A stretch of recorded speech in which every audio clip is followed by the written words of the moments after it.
Chers collègues, merci pour votre proposition de loi. Nous la voyons avec un œil favorable. Je me permets cependant d'insister, le moratoire de 3 ans sur les fermetures de maternité risque d'être inopérant en l'état.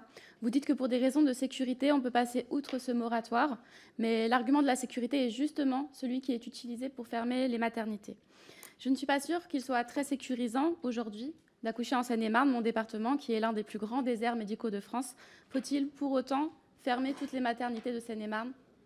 À la maternité de Meaux, par exemple, quand je l'ai visitée en 2023, il manquait 6 sages-femmes, soit 25% des effectifs, qui déjà à plein auraient été insuffisants.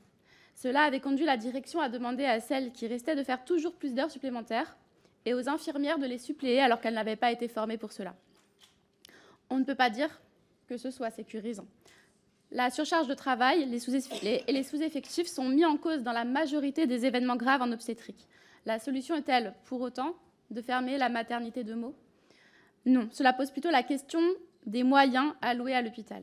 En effet, plus de la moitié des événements indésirables seraient évitables selon un rapport de la Haute Autorité de la Santé publié le 21 novembre 2022.